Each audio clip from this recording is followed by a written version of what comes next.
자, 이 시간에는 우리 교재 21페이지 자, 중개 대상물에 대해서 살펴보도록 하겠습니다. 자, 앞선 시간에서 우리가 중개란 용어의 정의를 할 때 자, 법정 중개 대상물 이런 표현을 했어요. 즉 중개 대상물에 대해 우리 법에서 직접 규정해 놓고 있다 그건데 거기 보시면 자, 법 제3조에서 규정을 해 놓고 있습니다. 그래서 이제 이걸 간단하게 법정 중개 대상물 자, 이렇게 얘기를 합니다. 자, 먼저 우리 법에 어떻게 구성되어 있냐면 일단 법 제3조에서 규정하기를 뭐라고 규정되어 있느냐 거기 보시면 토지가 있고요. 그 다음 건축물 그 밖의 자, 토지 정착물 이렇게 되어 있습니다. 그리고 이제 세 번째 자, 뭐라고 되어 있냐 그 밖에 대통령령이 정하는 재산권 및 물건 그러니까 그 밖에 또 추가로 좀 중개를 할 수 있는 물건들이 필요하다면 알아서 몇 개 더 규정하시오 라고 대통령령에 맡겼어요. 그래서 거기 대통령령에 보니까 자 이게 시행령 2조죠. 거기 보니까 뭐가 있냐면 임목에 관한 법률에 따른 임목이 있고요. 그 다음에 공장재단, 광업재단 이런 식으로 또 재단과 관련된 내용이 있습니다. 자 그렇게 해서 이제 공장 및 광업재단 저당법에 따른 공장재단과 광업재단인데 보통 우리가 민법에서 보시면 부동산 뭐라고 되어 있냐면 토지 및 그 정착물 이렇게 표현되어 있어요. 자, 그래서 토지 및 그 정착물인데 여기는 조금 표현이 달라요. 건축물 따로 떼어놓고 그 밖의 토지 정착물 그랬는데 자, 민법에서 표현하는 부동산 개념하고 같으죠. 단지 이제 이렇게 건축물을 따로 떼어놨는데 우리가 중개 대상물로서는 부동산 중에서도 건물이 가장 많이 어때요? 취급되는 물건이죠. 그래서 이제 이게 좀 강조하는 의미에서 따로 떼어놓고 나머지 정착물 이렇게 이제 표현했을 뿐입니다. 이게 이제 민법에서 얘기하는 말하자면 부동산 개념이다 이렇게 보시면 되고요. 자, 그럼 이건 뭐냐? 자, 여러분들이 이제 학교론 시간에서도 배웠을 거예요. 부동산 개념을 크게 광의 부동산으로 하고요. 그 다음 세부적으로 협의의 부동산, 준부동산 이렇게 얘기하는데 준부동산이란 말은 다른 말로 의제의 부동산 그러죠. 즉 부동산은 아니지만 부동산처럼 취급하는 물건 있죠. 그래서 이제 선박이랄지 20톤 이상 또는 항공기 또는 중장비 같은 거 이런 것들은 자 등기 등록하기 때문에 부동산처럼 취급하는데 중개 대상물로 취급하는 것은 자 임목과 공장재단, 광업재단 뿐입니다. 그러니까 준부동산 모두 다가 중개 대상물이 아니라 그 중에서 이것만 이렇게 시행령 제2조에서 규정을 하고 있어요. 그러니까 민법에서 얘기하는 부동산보다 중개 대상물은 훨씬 더 그 범위가 넓다 이렇게 볼 수 있죠. 왜? 이게 또 추가가 되니까요. 네. 자 그러면 이렇게 법에 직접 중개 대상물을 왜 규정해 놓았나요? 이건데 자 바로 이러한 물건들은요. 거래가 이루어질 때 개업 공인중개사만이 취급할 수 있다. 그러니까 다른 일반인들은 함부로 중개에 나서지 마라. 이런 측면이 되고요. 그 다음 자 이것도 이제 또 이렇게 중개업에 종사하는 사람들이 막 너도 나도 이렇게 물건을 다루게 되면 각종 중개 사고랄지 거래 사고 이런 게 발생할 수 있잖아요. 그러니까 전문 자격을 취득한 사람 이런 사람들이 이걸 중개하는 데 있어서 종사하게 함으로써 거래 질서랄지 또 거래 안전 이런 걸 보장하겠다 이런 측면도 있습니다. 자 그러면 조심할 것은요. 이 물건은 자 다른 일반인들이 이걸 중개를 업으로 하면 처벌받아요. 반대로 이 물건이 아닌 다른 물건을 그럼 개업 공인중개사들이 중개를 하면 어떻게 되나요? 예, 다른 법률에서 저촉되는 내용이 없다면 그러면 그런 경우 할 수 있나요? 예, 할 수 있습니다.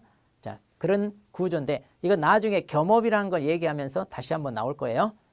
자 일단은 법에 규정해 놓고 이것만 중개를 했을 때 우리 법상의 중개가 됩니다. 자 그럼 내용을 이제 하나하나 보겠습니다. 먼저 여기서 얘기하는 토지입니다.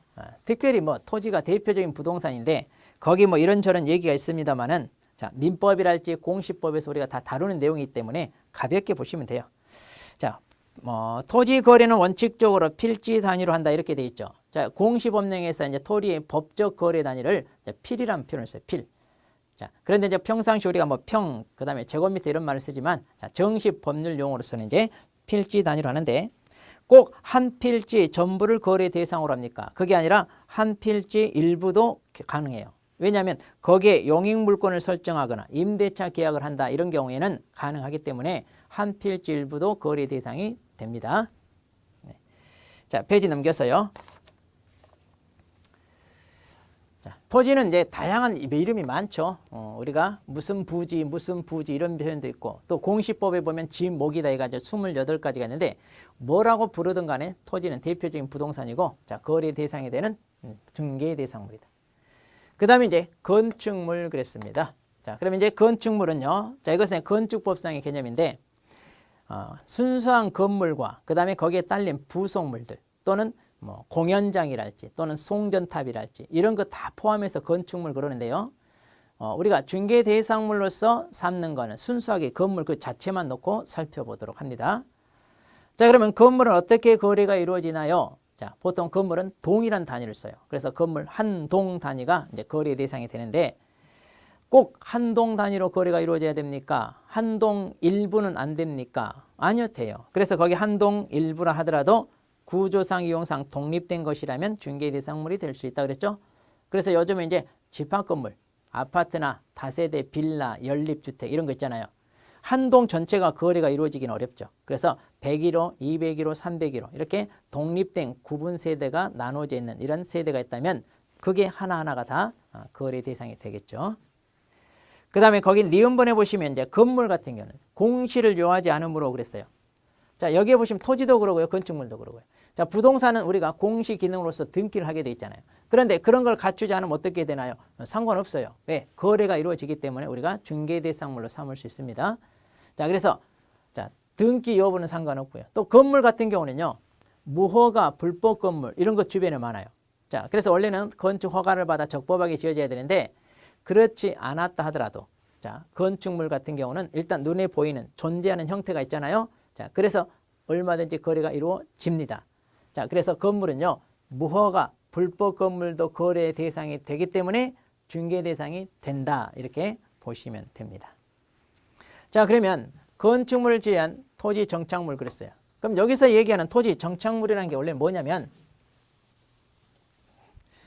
자, 토지에 고정되어 부착되었다. 그러니까 토지에 고정되어 부착되니까 쉽게 분리 철거할 수 있다 없다? 없다. 가장 대표적인 게 건축물이죠.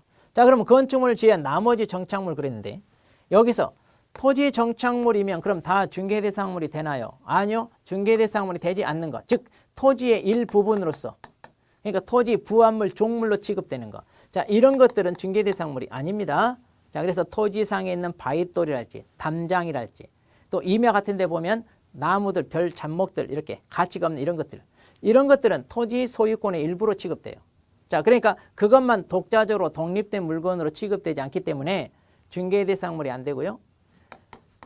토지와 별개로 독립성을 인정받는 거. 이제 그게 중개 대상물로 취급이 된다. 그런 얘기인데 거기 보시면 A, B, C 해가지고 세 가지 실어놨는데 첫 번째 명인 방법을 갖춘 수목의 집단 그리고 명인 방법을 갖춘 미분리 과실 그리고 수확기를 앞둔 농작물 그랬어요.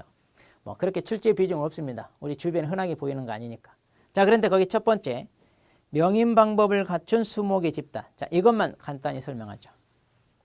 자, 여기서 명인 방법이라고 하는 게 무슨 얘기냐면 자, 명백하게 인식할 수 있는 방법.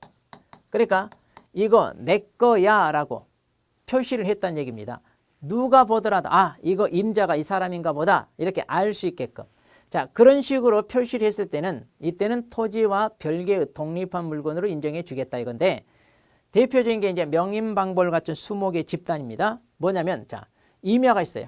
자, 임야가 있는데 그 임야상의 일정 부분에 있는 나무들입니다. 자, 이런 나무들 어떻게 명인 방법을 했냐면 이렇게 울타리를 친다든가 또 나무 한 그루 한 그루마다 명찰을 단다든가 아니면 새끼줄이나 이런 걸로 표시를 한다든가 또는 페인트로 껍질에다 표시를 한다든가 이런 식으로 해서 이건 소유자가 따로 있다는 것을 이렇게 밝혔다 이 얘기입니다. 그랬을 때는 토지에 부합되지 않고 토지와 별개의 독립성을 인정받는다는 얘기인데 이런 것들은 그래서 자, 거래의 대상이 되고 이거 중개할 수 있냐? 있다 이렇게 판단을 합니다. 네.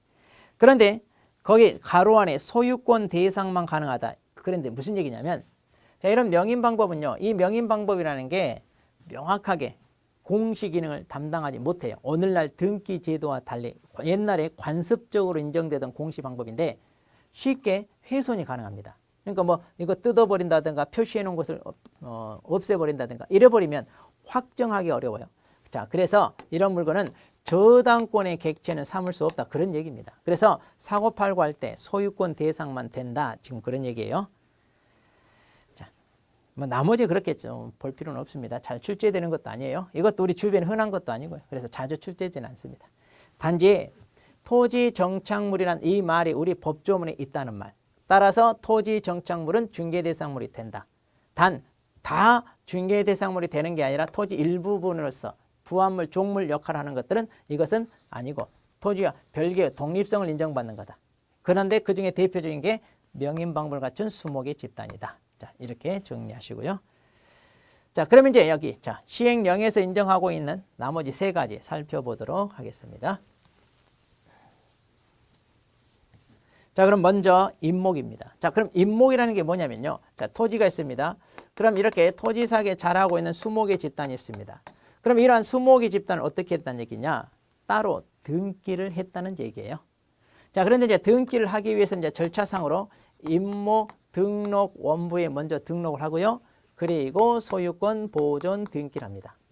그러니까 오늘날 공시제도인 등기라는 걸 갖췄기 때문에 이것은 당연히 독립한 부동산으로 취급이 된다. 그런 얘기인데, 자, 이것도 우리가 흔하게 접할 수 있는 것 아니죠. 그러니까 시험 문제 그렇게 자주 나오는 것도 아닙니다. 또 여러분이 나중에 개업을 하셔서 이 물건에 대해서 중개를 할 수 있는 기회가 있냐? 평생에 한 번도 없어요. 자, 그러니까 너무 막 깊이 있게 자세하게 알 필요는 없고요.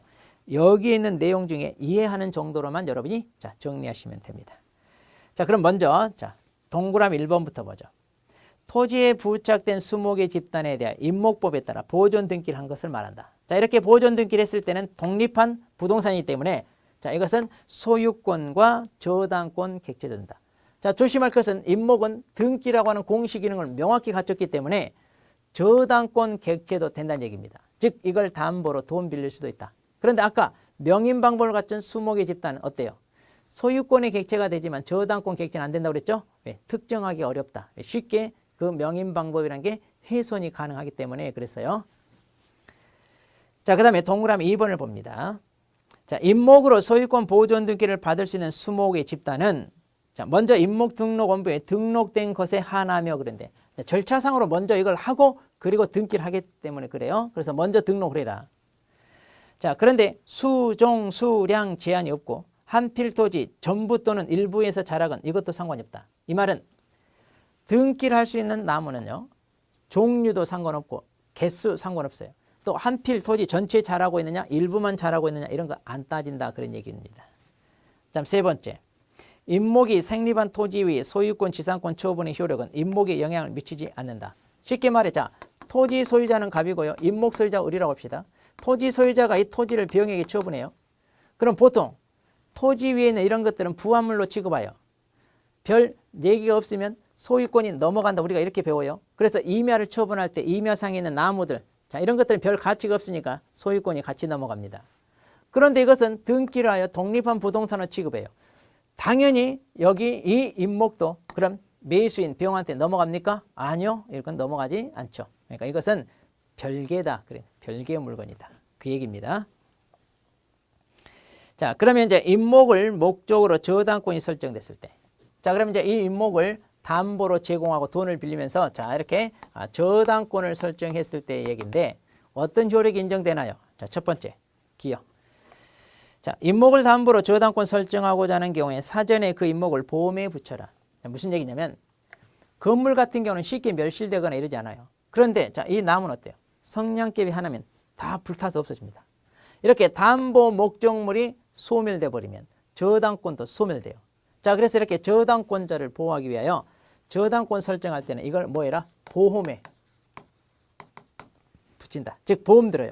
그래서 만일 화재로 불이 나서 다 타버렸을 때 보험금 청구하잖아요. 그 보험금 청구권의 채권자 돈을 이제 갚아줄 수 있게끔 일종의 하나의 안전장치죠. 자, 두 번째 니은입니다. 자, 임목에 설정된 저당권의 효력은 벌채되어 토지로부터 분리된 수목에 영향을 미친다. 이것도 마찬가지입니다. 자, 누군가가 나무를 베어서 반출해 갔어요. 자, 그럼 저당 목적물이 멸실됩니다. 저당권 소멸되어야 될 텐데 나무의 특성상 벌채에서 반출하더라도 그 목재의 가치가 남아있죠. 그래서 그 저당권은요. 그 반출된 이 목재 여기에도 미치게 해준다 이거죠. 원래는 그렇지 않은데, 자, 그래서 이제 나무의 특성상 그렇다는 얘기입니다. 그 다음 변제기 돌에 전일하더라도 잇목을 경매에 붙일 수 있다 그랬어요. 자, 그러니까 나무를 누군가 베어갔습니다. 이것을 다 활용해서 써버리기 전에 뭐 해야 돼요? 채권 회수를 해야 되잖아요.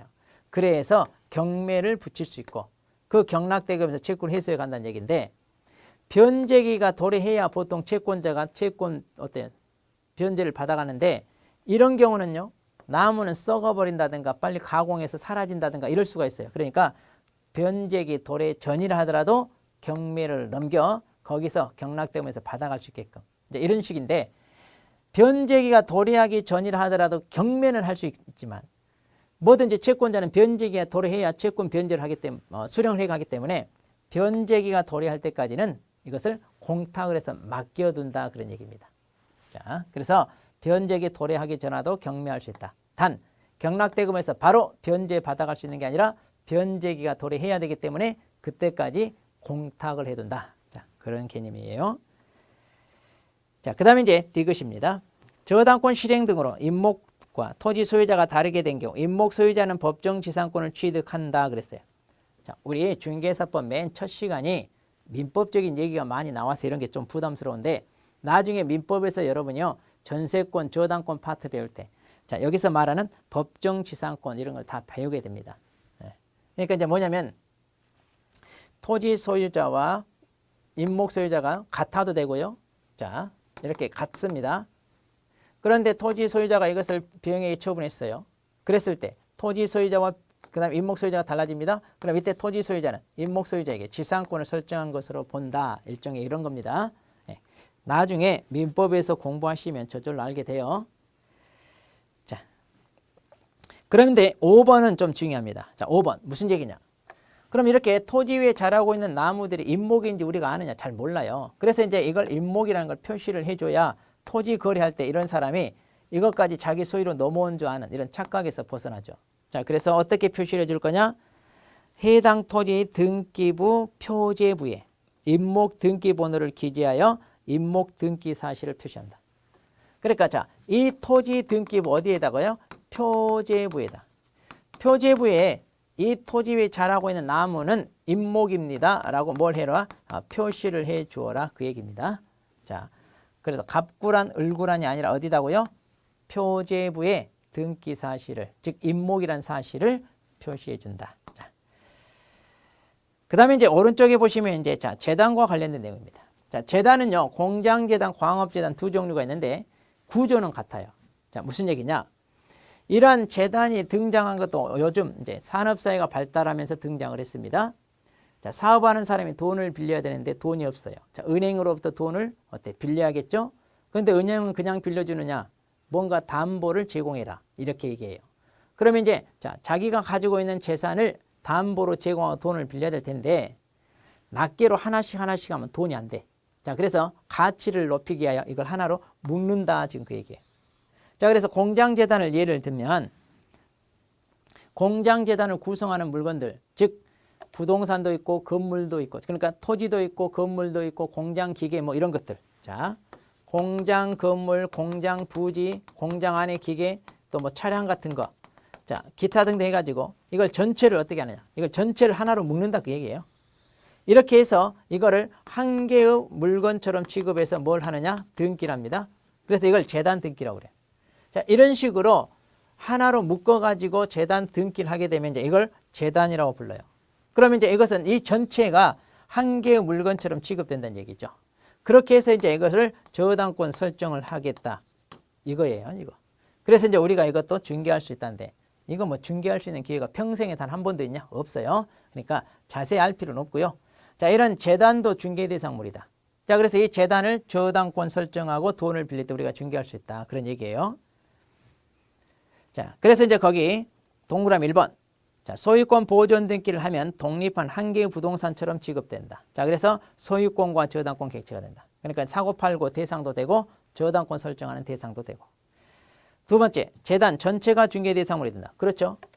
방금 이 전체가 하나의 유기적인 결합체라고 그랬어요. 그래서 이 전체가 한 개의 물건처럼 취급되니까 이 안에 포함되어 있는 것은 낱개로 처분할 수 있냐? 할 수가 없죠. 3번. 자, 재단 등기 후 10월 내에 저당권 설정하지 않으면 재단 등기 효력이 소멸된다. 자, 재단을 만드는 취지는요. 이걸 저당권 설정하고 말하자면 돈을 빌리겠다.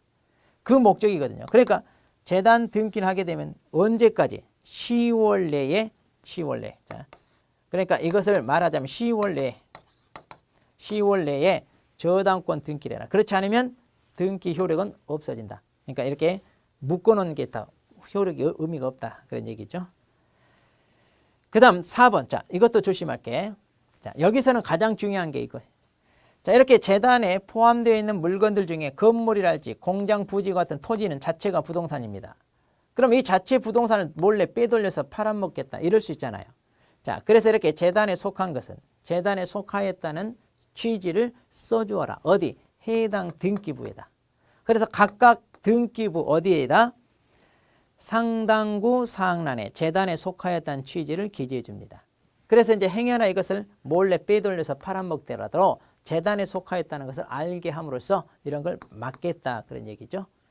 자, 그래서 어디다가 한다고요? 상당구 사항란. 그러니까 갑구란, 을구란을 묶어서 상당구 또는 해당구 뭐 같은 얘기예요. 그래서 갑구란에 해당되는 것은 갑구란, 을구란에 해당되는 것은 을구란에다 각각 내용을 재단에 속해 있다고 써주어라. 그 얘기입니다. 자, 그러면 아까 임목은요. 자, 토지에 자라고 있는 임목은 토지 등기부 어디에다? 표제부에 임목이라는 걸 표시하고, 그 다음 재단은 재단에 속해 있는 부동산 같은 경우는 그 재단에 속한 부동산 등기부 갑구란, 을구란에 이걸 묶어서 상당구 그래요. 여기에 재단에 속하였다는 취지를 써주어라. 지금 그 얘기입니다. 자, 이렇게 해서 이제 우리 법에 규정된 물건을 살펴보았습니다. 자, 그런데 이제 그 밑에 자, 23페이지 보시면 중개 대상물이 되기 위한 요소, 그래서 요건. 자, 이게 이제 무슨 얘기냐? 자, 중개 대상물이 되기 위해서는 자, 일단 우리 법 제3조에 이렇게 규정되어 있는 물건이어야 됩니다. 그러면 자, 다른 거 놔두고 토지나 건물만 놓고 보죠. 그럼 이렇게 법에 규정된 토지, 건물이기만 하면 다 중개 대상물인가요? 아니요. 그게 아니라 그다음 또 다른 요소가 필요해요. 1번 사법상 거래가 가능하다.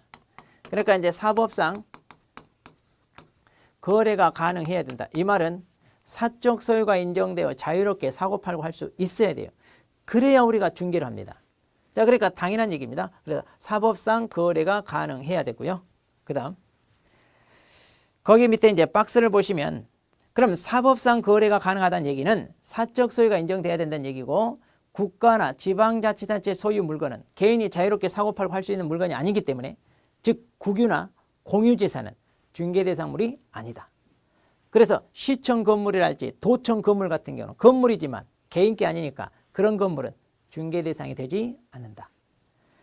자, 그런데 동그라미 2번에 보시면 자, 사적 소유만 인정된다면 그게 사법상 또는 공법상 제한이 있더라도 상관없나요? 예, 상관없어요.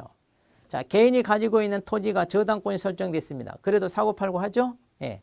또 개인이 가지고 있는 토지가 개발 제한구역에 묶여 있어요. 또 상수원 보호구역에 묶여 있어요. 이런 식으로 공법상 규제가 있다 하더라도 처분 못 하나요? 할 수 있어요. 물론 활용 가치가 없으니까 계약이 이루어지지 않겠지만. 자, 그래서 사법상 제한, 공법상 제한 있어도 상관없다. 거래가 가능하니까. 그 다음 맨 밑에 보시면 자, 중개 행위가 자, 개입될 수 있어야 됩니다. 그러니까 사법상 거래가 가능하더라도 이 사법상 거래를 우리가 나서서 알선할 수 있어야죠. 즉 중개할 수 있어야죠. 그래야 이걸 중개대상물이라고 말할 수가 있다 이거예요. 자, 그래서 그림으로 그립니다. 자, 이게 이제 우리 법에 규정된 물건, 토지나 건물이라고 합시다. 자, 거래 당사자 사이에 거래가 이루어지는데 이 물건이 자, 사적 소유가 인정되어 거래가 가능하다고 해요. 그럼 이렇게 거래가 가능할 때 우리가 나서서 알선, 즉 중개를 할 수 있어야 이 물건은 중개대상물이고, 만약 우리가 알선 중개를 할 수 없다면 이 물건은 중개대상물이 아니다. 그 얘기예요. 자, 아까 용어의 정의 중개를 할 때도 마찬가지. 권리 득실 변경하는 행위를 알선한다고 그랬는데 권리 득실 변경 행위가 있더라도 알선할 수 없는 거는 그러면 중개대상물이 아니다. 자, 예를 듭니다. 이 물건이 토지입니다. 갑 소유 맞아요. 그런데 갑에서 소유권이 흘러 넘어갑니다. 그런데 이게 자, 상속에 의해서 넘어갑니다. 또 경매 과정에서 넘어갑니다. 자, 이런 것들 우리가 알선할 수 없어요. 자, 그래서 상속이나 경매에 의하여 소유권이 넘어갔을 때 이때 이 물건은 비록 토지를 하더라도 중개대상물이 아니다. 그러니까 쉽게 말해서 우리가 알선할 수 있어야, 중개를 할 수 있어야 최종적으로 중개대상물이다. 이런 얘기입니다. 네. 자, 중개라고 하는 용어의 정의 같이 그 도표 나온 거 있죠. 참조해서 보시면 자, 이런 것도 알 수 있습니다. 자, 그런데 우리 교재 24페이지 봅니다. 자, 23페이지 중개대상물과 관련해서는 이 판례 내용이 자, 또 심심치 않게 나옵니다. 자, 근데 이 판례는요, 여러분이 결론만 아시면 돼요. 자, 판례가 이것을 중개대상물이라고 판단했느냐 하지 않았느냐. 자, 이거 결론만. 자, 그럼 먼저 1번 판례입니다. 콘크리트 지반 위에 볼트 조립 방식을 사용하여 철제 파이프나 철골 기둥을 세우고 철골 스트러스트 또는 샌드위치 판넬 지붕을 덮은, 쉽게 말하면 이제 간이 셀프 세차장인데, 그럼 이거를 토지 정착물로 봐가지고 중개대상물이라고 했나요? 자, 그런데 거기 마지막 판례가 볼트만 해체하면 쉽게 분리 철거가 가능하니까 자, 이것은 토지 정착물이라고 볼 수 없다. 따라서 중개대상물이 아니다. 자, 그럼 여러분은요, 세차장 구조물 중개대상물 아니다. 이렇게만 아시면 돼요. 자, 두 번째. 자, 아파트 분양권 우리가 많이 봅니다. 자, 분양권은 그럼 판례가 뭐라고 했느냐? 그 첫째 줄. 건물은 반드시 현존하는 건물뿐만 아니라 장래 건축될 건물도 포함된다. 자, 그래서 이 분양권을요, 판례가 장차 건축될 건물이라고 판단했어요. 건물이니까 분양권 전매할 때 건물 거래가 이루어지는 것이고, 따라서 우리가 중개할 수 있습니다. 자, 그래서 분양권은 중개대상물이 됩니다. 자, 그런데 3번. 아파트에 대한 추첨기일에 신청을 하여 당첨이 되면 아파트 분양 예정자로 선정될 수 있는 지위를 가리키는 데 불과한 입주권 그랬어요. 그러니까 아파트 분양 예정자로 선정될 수 있는 지위를 가리키는 입주권인데, 이거는 분양권이 아닙니다.